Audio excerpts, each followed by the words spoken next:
Hi, welcome to our channel RJ Sarkar Raj. तो क्या बातें करेंगे आज? आज बात करते हैं एक बार फिर से इंडियन इलेक्शंस की। भारत में चुनाव का दौर है और ये मुझे लगता है कि ना बेस्ट टाइम होता है किसी भी कंटेंट क्रिएटर के लिए। तो बहुत ही अच्छा टाइम चल रहा है जो इंडिया में है। हमारे जैसे लोग जो बाहर हैं, न्यूजीलैंड, ऑस्ट्रेलिया, यूएस में जो वीडियोस आती हैं, रील्स आती हैं, न्यूज़ में देखते हैं, तो उससे ही हमें कंटेंट मिल रहा है। जो इंडिया में बैठा है उसके पास तो कंटेंट ही कंटेंट है और काफ़ी मज़ेदार उनको फिर वीडियो बनाने का मौका भी मिलता है। तो which is a good sign. यार, मुझे याद आ रहा है कि जब हम कई फिल्में देखते रहे 90s की, 80s की, 70s की, अगर आपको याद होगा तो कई बार ऐसी फिल्में देखी होंगी ना आपने कि जहाँ गुंडों, क्लाइमेक्स की सीन की बात करें कि गुंडे ने पकड़ लिया है, विलन्स ने पकड़ लिया है सबको, और हीरो भी अब कैप्चर्ड है, हीरोइन भी और फैमिली भी उसके। तो रेस्क्यू कौन कराता है? आपको याद होगा अचानक उस विलन के गैंग में एक ऐसा बंदा होता है, कई बार ऐसी फिल्में रही हैं, जो कि अचानक आता है और पिस्तौल तान देता है कनपट्टी पे, कहता है I am under cover ACP और इंस्पेक्टर विक्रम सिंह और वट एवर। तो पासा पलट जाता है, हालात बदल जाते हैं, जज्बात बदल जाते हैं और क्लाइमेक्स बदल जाता है। तो ऐसा बहुत बार हुआ है। तो भारत की राजनीति में भी ऐसा होता आया है। कहते हैं कि सिनेमा जो है समाज का प्रतिबिंब है, समाज का आईना है और मिरर है, और समाज सिनेमा का आईना है। तो ये एक म्यूचुअल हमेशा बहस रही है। तो इलेक्शंस में और पॉलिटिकल पार्टीज इस तरीके की चीजें करती आई हैं जहां पर वो प्लांट करती आई हैं अपने आदमियों को, या ऐसी पार्टियों को उन्होंने जन्म दिया जो कि उनके अगेंस्ट रही हैं। तो आज हम इसी बारे में बात करेंगे, बीजेपी की टीम बी के बारे में। तो इन सबको समझने के लिए पहले हमें क्या समझना पड़ेगा? क्रोनोलॉजी समझ लीजिए। बिल्कुल। तो पहले ये समझते हैं। अच्छा, सबसे पहले शुरू करते हैं कैरेक्टर नंबर 1, यानी कि बीजेपी की बी टीम के सबसे पहले हीरो, सबसे पहले सुपरस्टार या फिर अंडर कवर एजेंट की असउद्दीन ओवैसी। आप जानते होंगे, जो लोग हैदराबाद से हैं, साउथ इंडिया से हैं, ये नाम काफी सुना होगा इनका, असउद्दीन ओवैसी और इनके भाई अकमरुद्दीन ओवैसी। तो इनकी एक पार्टी है AIIMI, यानी कि ऑल इंडिया मजलिस इत्तेहादुल मुसलमीन। भाई, इतना टफ नाम काहे रखे हो, बोलने में मुश्किल हो रही है। सस्ता सा नाम रख देते कोई। आप देखो कितना है, आप जैसा कोई गाना भी बन जाता। ऐसा AIMI पे क्या गाना बनाएंगे? तो बात करते हैं असुद्दीन ओवैसी की, और इन पे एलिगेशंस भी लगते आए हैं। जब इनकी शुरुआत अगर आप देखेंगे तो 2014 के बाद बहुत ज्यादा एक्टिव रही है इनकी पॉलिटिक्स। टीवी पे किसी मुस्लिम नेता को जो सबसे ज्यादा दिखाया जाता है वो है ओवैसी साहब। इनके कमेंट्स, इनके भाई के कमेंट्स, याद होगा वो 15 मिनट वाली बातें। वो कहते हैं कि 15 मिनट के लिए पुलिस हटा ली जाए, 25 करोड़ मुसलमान ये 100 करोड़ आबादी को ठीक कर देंगे। सुनवाऊं वो भी एविडेंस? नहीं नहीं, वो तो आप सुनाइए, देखेंगे। अच्छा लगेगा आपको? हिंदुस्तान, हम 25 करोड़ है ना, तुम 100 करोड़ है ना, तुम तो हमारे से इतने ज्यादा है। 15 मिनट के लिए पुलिस को हटा लो, बता देंगे किसमें हिम्मत है कौन। बहुत ज्यादा मीडिया कवरेज इनको हमेशा मिलता है। और सबसे बड़ी बात, जब भी अलायंस बनती है, जब जब भी बनी है, और इस समय भी इंडिया अलायंस के साथ, ये कभी भी उसका हिस्सा नहीं होते हैं। क्यों नहीं होते हैं? क्योंकि मुस्लिम वोट्स काटने होते हैं। देखिए, ये बैकडोर बहुत बड़ी पॉलिटिक्स होती है। और अब तो इन पर एलिगेशंस भी लगने लगे हैं कि पॉलिटिशियंस भी कहने लगे कि ये बीजेपी के लिए काम करते हैं। तो अगर आप देखें कि इतने बड़े मीडिया कवरेज में केवल ओवैसी साहब के ही स्टेटमेंट को क्यों जगह दी जाती है, इनके भाई के स्टेटमेंट को क्यों जगह दी जाती है, हमेशा कवरेज इनको ही क्यों दिया जाता है? देखिए, राजनीति हो या निजी जीवन हो, एक वर्ड होता है रिवर्स साइकोलॉजी, वो भी बड़ा काम आता है।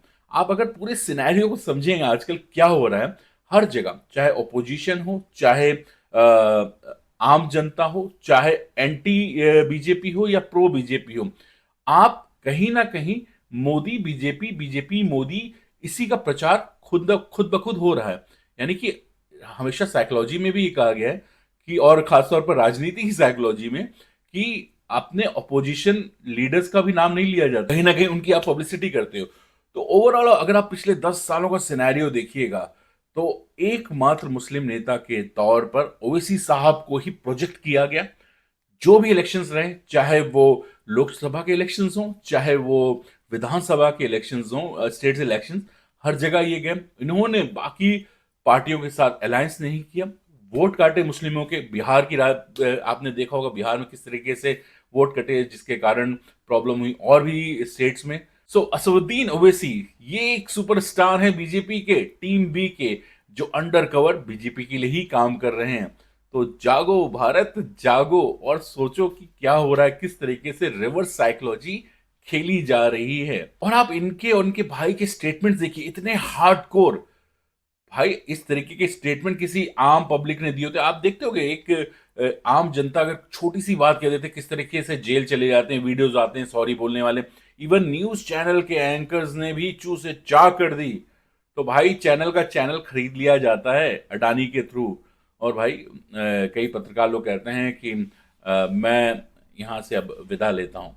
तो सोचिए कि इनके स्टेटमेंट्स को और इनको मीडिया में सबसे ज्यादा एज ए मुस्लिम नेता क्यों कवरेज मिलती है, क्योंकि कोई और नेता मुस्लिमों का लीडर उभर कर सामने ना आए, और यही मुस्लिमों को हमेशा लगे कि ये हमारा नेता है, यही हमारी बात करता है। और यहाँ पर मुसलमानों के साथ एक रिवर्स साइकोलॉजी खेली जाती है, और बीजेपी जो चाहती है उस तरीके से ये एक्ट करते हैं। तो ये हैं हमारे सुपरस्टार बीजेपी के टीम बी के असदुद्दीन ओवैसी, जो कि AIIMI के लीडर। बीजेपी के टीम बी के दूसरे सुपरस्टार, दूसरे खिलाड़ी कौन है? भाई जब भी इनके बारे में मैं सोचता हूं ना तो मुझे कादर खान याद आ जाते, मुझसे शादी करोगी। वो गोवा में पुलिस इंस्पेक्टर थे, एक चोर ने सर पे डंडा मार दिया, तब से उनके ब्रेन में ब्लड क्लॉट हो गया है। तो वो क्लॉट जहाँ रुकता है वो हिस्सा बेकार हो जाता है। तो कभी अंधे होते, कभी बहरे होते, कभी गूंगे होते। देखते आज क्या है, आज अंधे हैं। मैं नहीं मानता। आप अभी मान जाओगे। ये रहे तुक्कल साहब। तो हाँ, ये नाम याद है। मुझे नहीं मालूम कि ये नाम अरविंद केजरीवाल को किसने दिया, लेकिन बड़ा कॉमिक सा लगता है, बड़ा फनी सा लगता है।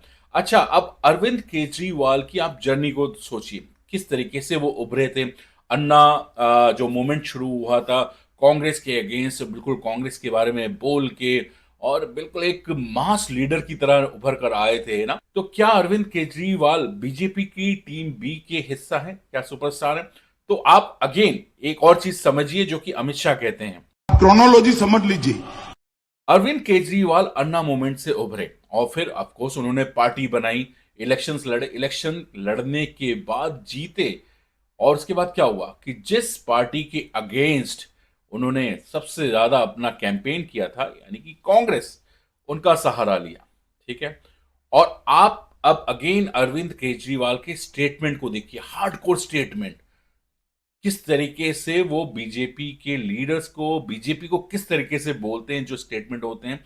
ओवरऑल मतलब वो जो उनकी एक बात शुरू हुई थी शीला दीक्षित वाली, करप्शन को लेकर, दिल्ली करप्शन को लेकर, जो भारत में करप्शन था उसको लेकर बात हुई थी, और उनके नेताओं के जो स्टेटमेंट थे, याद होगा संजय सिंह ने क्या कहा था, पूरब से लेकर पश्चिम तक, उत्तर से लेकर दक्षिण तक चंद परिवारों का देश की राजनीति पर कब्जा है। चले जाइए उत्तर प्रदेश, मुलायम सिंह यादव, अखिलेश यादव, रामगोपाल यादव, शिवपाल यादव, धर्मेंद्र यादव, डिंपल यादव, प्रतीक यादव, आदित्य यादव, एक ही परिवार की पार्टी। चले जाइए बिहार, लालू यादव, राबड़ी यादव, तेजस यादव, मीसा यादव, तेजस्वी यादव, एक ही परिवार की पार्टी। और देश की सबसे बड़ी पार्टी कांग्रेस पार्टी, चाचा नेहरू, बिटिया इंदिरा, बेटवा राजीव, बेटवा संजय, बहू सोनिया, बेटवा राहुल, बिटिया प्रियंका, दामाद वाड्रा, एक ही परिवार की पार्टी। पार्टी कहां है बताओ?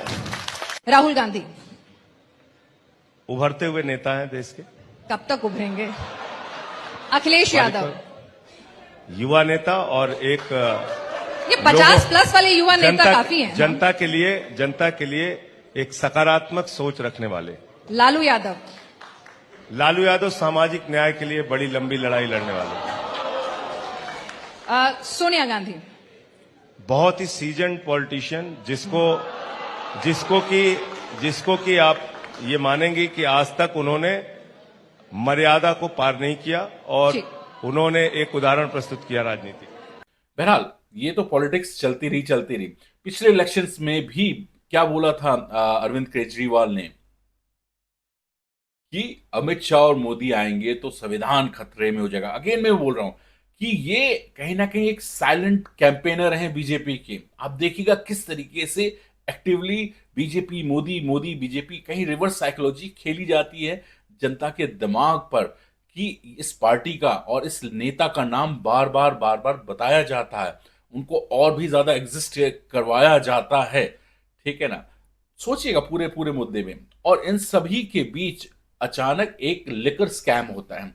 आपके दवा दारू का इंतजाम कर दिया, आपकी दारू का नहीं दवा का। वो एक आदमी खुश हो गया बड़ा। लिकर स्कैम के उसमें डिटेल में मैं नहीं जाऊंगा ज्यादा, उसके बारे में और भी वीडियोस बनाएंगे कभी। लेकिन आप सोचिए कि इस पूरे लिकर स्कैम में अरविंद केजरीवाल ने कहीं भी पेपर साइन नहीं किया है। जो भी रिपोर्ट्स आ रही उनके कहीं साइन नहीं है। आप टाइमिंग देखिए, ठीक है ना, टाइमिंग देखिए क्या है। पहले अरविंद केजरीवाल जो है पहले तो इंडिया अलायंस के साथ जुड़ते हैं, ठीक है, अलायंस के पार्टनर बनते हैं और इलेक्शन से ठीक पहले अरविंद केजरीवाल को जेल में डाल दिया जाता है, जो कि स्टार कैंपेनर हो सकते थे इस इंडिया अलायंस के इस इलेक्शन में। इनके साथ बहुत बड़े स्ट्रांग लीडर हैं ऑफ कोर्स अरविंद केजरीवाल भी, जो पंजाब और खासतौर पर दिल्ली की जनता है और बाकी जगहों पे भी पसंद किया जाता है। तो कहीं ना कहीं उनको रोका गया कि भाई करने दो, राहुल गांधी तेजस्वी यादव को ही कैंपेन करने दो। अरविंद केजरीवाल उनसे ज्यादा पावरफुल हैं, उनके स्पीचेस शायद ज्यादा सुनने को आ जाएंगे, तो उनको ज्यादा मौका नहीं दिया गया। आप बैठो आराम से, आप देखिएगा रिजल्ट आने के बाद अरविंद केजरीवाल रिहा हो जाएंगे। फिर से दिल्ली की जनता के चीफ मिनिस्टर अभी भी हैं, वो बने रहेंगे। लेकिन वो एक बहुत सलीके से, बहुत सटीक तरीके से बीजेपी के स्टूज हैं, बीजेपी के लिए काम करते हैं। और अगेन मैं कहूंगा रिवर्स साइकोलॉजी खेली जा रही है यहां पर भी जनता के दिमाग से। संजय सिंह को बाहर किया गया है, कोई बड़ी बात नहीं कि आने वाले समय में अभी उनके जो राघव चड्ढा हैं, जो कि अभी इंग्लैंड में है, वापस नहीं आए, वो बीजेपी ज्वाइन कर लें। तो ये एक बहुत बड़ा गेम आप समझिए कि खेला जाता है राजनीतिक पार्टियों के द्वारा, पॉलिटिकल पार्टीज के द्वारा। और ऐसा केवल बीजेपी नहीं कर रही, ये होता आया है, पहले भी होता है, पहले भी इस तरीके का गेम हुआ, लेकिन अब थोड़ा सा बड़े लेवल पे ये गेम है। तो ऑफ कोर्स असदुद्दीन ओवैसी के बाद जो दूसरे खिलाड़ी हैं, दूसरे सुपरस्टार हैं टीम बी के बीजेपी के, वो हैं अरविंद केजरीवाल, आम आदमी पार्टी के लीडर और दिल्ली के चीफ मिनिस्टर, फिलहाल जेल में है। किस कारण से? और अब बात करते हैं भारतीय जनता पार्टी की टीम बी के तीसरे सुपरस्टार, इन्हें हम अभिमन्यु भी कह सकते हैं। अभिमन्यु हैं ये इस समय, और चक्रव्यूह में किस तरीके से हैं और किस तरीके से काम कर रहे हैं और वाहवाही लूट रहे हैं, वो हैं और कोई नहीं, यूट्यूबर ध्रुव राठी। इनकी वीडियोस कमाल की वायरल हो रही हैं, लोग देख रहे हैं, बातें कर रहे हैं, ऑपोजिशन लीडर्स शेयर कर रहे हैं, और एक जिस तरीके से वो वीडियोस बना रहे हैं, तानाशाह डिक्टेटर वाली वीडियो। मैं देश को ऐसी हालत में गिरते नहीं देख सकता, इसलिए मैं बार बार कह रहा हूं अपनी आवाज उठाओ, क्योंकि शायद दोबारा कभी मौका ना मिले। मुझे नहीं पता बीजेपी ने ये किया, बीजेपी वो करना चाहती है। सोचिए कि अगेन एक ऐसी पार्टी, ठीक है, जिसने धारा 370 खत्म कर दी, जो इतनी सारी चीजों को कंट्रोल कर सकती है, और ये पॉलिटिकल पार्टीज हैं, ये वर्ल्ड लीडर्स हैं जो इंडिया के पॉलिटिकल सिस्टम का हिस्सा होते हैं, जो देश चलाते हैं, ठीक है, देश को चलाते हैं। तो क्या उनको एक यूट्यूबर को कंट्रोल करना मुश्किल काम होता? मुश्किल होता है। लेकिन आप सोचिए कि उनकी वीडियोस को वायरल होने दिया जा रहा है। पहले एक स्ट्रेटेजिकल तरीके से ध्रुव राठी आते हैं और बहुत ही ज्यादा नेगेटिव वाली बात, एक्सट्रीम नेगेटिव, मतलब कि हार्ड को। नमस्कार दोस्तों, मैं बीजेपी वाले लोगों से सीधा कहना चाहूंगा कि थोड़ी सी भी शर्म आती है तुम लोगों को? तुम्हारा आईटी सेल मुझे बहुत बदनाम करने की कोशिश करता है इंटरनेट पर, एंटी बीजेपी एंटी मोदी के लेबल से। प्रधानमंत्री ऐसे हैं, मोदी ऐसे हैं, और बीजेपी ऐसी है, BJP Modi, Modi BJP, BJP Modi, चल रहा है ये, ठीक है, वीडियोस वायरल हो रहे हैं, वो इंडिया भी आते हैं, इंटरव्यूज भी देते हैं, आकाश बनर्जी को, करण थापर को और साथ में रवीश कुमार को, और सेलेक्टिव इंटरव्यूज थे। तो वो आते हैं, इंटरव्यूज देते हैं और अगेन फिर से प्रोवोक करते हैं कि यार बीजेपी, मोदी, इनको रोकना है, अमित शाह को रोकना है, संविधान खत्म हो जाएगा। वही बातें जो 2019 में अरविंद केजरीवाल कहते रहे, और दूसरे तरीके से ओवैसी अपनी अलग बात कहते रहे। तो कुछ उस तरीके की ही बात प्रोजेक्ट किए जा रहे हैं, मोदी बीजेपी को इंजेक्ट किया जा रहा है। और फिर अगेन मैं उस वाली बात पे आता हूं कि जब व्हाट्सएप नंबर की बात आई, आजकल का खेल जो है डेटा का है। जानते हैं इस ब्रेन वॉशिंग के पीछे असलियत में कौन जिम्मेदार है? WhatsApp university. सीधा सीधा प्लान है दोस्तों। स्टेप 1, मेरे व्हाट्सएप चैनल को जाकर ज्वाइन करो। ये क्यूआर कोड है, स्कैन कर सकते हो इसे, या इसका लिंक नीचे डिस्क्रिप्शन में भी मिल जाएगा। फेसबुक कंपनी को भी लपेटा गया था, अभी उन पर एलिगेशंस लगे थे डेटा बेचने के, और सारा खेल है, इस पर बहुत सारी डॉक्यूमेंट्रीज भी बनी हैं। तो क्या हुआ कि ध्रुव राठी ने व्हाट्सएप नंबर शेयर किया और कहा कि आप लोग जुड़िए। तो एक डेटा कलेक्ट हुआ, और आप फिर अगेन अमित शाह ने क्या कहा था वो समझिए। क्रोनोलॉजी समझ लीजिए। डेटा कलेक्ट हुआ व्हाट्सएप के बाद, और व्हाट्सएप का तुरंत एक स्टेटमेंट आ जाता है भारत सरकार की तरफ कि भाई ऐसा कुछ हो रहा है, हम यहां से उठ जाएंगे। तो स्टेटमेंट देखिए, आप टाइमिंग देखिए किस तरीके से हो रहा है। तो कहीं भारत सरकार का इन्वॉल्वमेंट ना लगे कि कहीं कुछ हो रहा है। डेटा कलेक्ट होता है, क्या माहौल चल रहा है, किस तरीके से रुझान हो रहे हैं, कहाँ क्या चीज बातें हो रही, इतना सारा डेटा कहाँ जा रहा है, कहाँ गया वो डेटा। ये जो जेंसी है, जो डायपर पहनने वाली गैंग है, अभी एक्टिव हुई है, जिनको लगता है कि पबजी वाले जो सैनिक हैं और पबजी की लड़ाई असली लड़ाई जैसी होती है। तो भाई दुनिया बहुत अलग है, पबजी के सैनिक होना और एक असली सैनिक होने में बहुत अंतर है। तो ये वो पबजी वाली जनता है जिनको ऐसा लग रहा है कि ये ध्रुव राठी एंटी बीजेपी या एंटी मोदी वाले काम कर रहे हैं। बट कहीं ना कहीं आप बहुत बारीक से समझिएगा, सारे वीडियोस को लिंकअप करेगा, धीरे धीरे समझिएगा, deep core behind the scene उस तरीके से डेटा जो ट्रांसफर हो रहा है। ध्रुव राठी भी बीजेपी की बी टीम की तरह कहीं ना कहीं मुझे लगता है कि काम कर रहे हैं। छत्तीसगढ़ में हालत इतनी खराब है कि लोग अब ये सवाल नहीं उठा रहे कि 2024 की जनरल इलेक्शंस में कांग्रेस पार्टी सरकार बना पाएगी या नहीं, बल्कि लोग अब इस बात पर सवाल उठा रहे हैं कि कांग्रेस पार्टी 2024 के बाद ऑपोजिशन पार्टी के रूप में रह भी पाएगी या नहीं। तो ये कोई हैरानी की बात नहीं है कि अब बहुत से लोग कहने लग रहे हैं कि कांग्रेस पार्टी अपने एंड गेम में। तो बीजेपी के तीसरे जो सुपरस्टार हैं, एक युवा हैं जो अभिमन्यु हैं, वो है none other than Dhruv Rathee, जो रिवर्स साइकोलॉजी खेल रहे हैं। किसको टारगेट करना है? युवा को, यूथ को भी तो पकड़ना है। यूथ क्या सोच रहा है, किस तरीके से, और बाकी जो उनको फॉलोअर्स हैं, उनके फॉलोअर्स हैं, वो क्या सोच रहे हैं। तो एक डेटा कलेक्ट हो रहा है, किस तरीके से रुझान हो रहा है। एक बात बहुत आराम से और अच्छे से समझिएगा कि ये जो देश के नेता होते हैं, जो सरकार चलाती हैं, चाहे कोई भी सरकार हो, चाहे आज बीजेपी की हो या किसी और की सरकार रही हो, केवल नेता ही सरकार नहीं चलाते हैं। इसके पीछे होते हैं ब्यूरोक्रेट्स जो देश की सरकारें चलाते हैं, उनको गाइड करते हैं, और इंटरनेशनल, नेशनल पॉलिसीज, पॉलिटिक्स, बहुत सारी चीजों से जूझना पड़ता है, समझना पड़ता है क्या चीज हो रहा है। तो आपको क्या लगता है कि एक यूट्यूबर को वो कंट्रोल नहीं कर सकते थे, उसकी वीडियोस को कंट्रोल नहीं कर सकते थे, या फिर असुद्दीन ओवैसी या केजरीवाल जैसे स्टेटमेंट्स को कंट्रोल नहीं कर सकते हैं? बिल्कुल कर सकते हैं। लेकिन कुछ चीजें राजनीति में क्या होती हैं, अगेन मैं कहूंगा रिवर्स साइकोलॉजी खेली जाती है, अपने आदमी प्लांट किए जाते हैं। अगर आपने देखा होगा रिसेंटली बहुत सारे कांग्रेस के स्पोक्समैन जो हैं, गौरव वल्लभ जैसे बीजेपी में आए, बहुत सारे नेता आ रहे हैं, बहुत सारे ऐसे कांग्रेस के नेता हैं जो टिकट नहीं ले रहे हैं, उनको टिकट दिया जा रहा है इलेक्शन लड़ने के लिए। वो कह रहे हैं भाई माफ करो, वो विदेश चले गए हैं। पूछा जा रहा है क्यों विदेश चले गए हो भाई, तो कह रहे हैं भैया टिकट दे देंगे लड़ने के लिए, क्योंकि उनको पता है कि क्या कुछ ग्राउंड पे हो चुका है, ग्राउंड रिपोर्ट्स कुछ और ही हैं। तो जो भी इलेक्शंस के रिजल्ट हैं, उम्मीद करते हैं कि जो भी सरकार बनेगी अच्छी बने, भारत के लिए, भारत के विकास के लिए बने। लेकिन हाँ, ये समझना जरूरी है बहुत ध्यान से कि दिखावे में ना आए, अपनी अकल लगाएं। जो दिख रहा है जरूरी नहीं कि वो सच है, क्योंकि जो दिखता है वही बिकता है। करप्शन के मामले में तो दोस्तों आपको पता ही होगा कांग्रेस का क्या हाल था।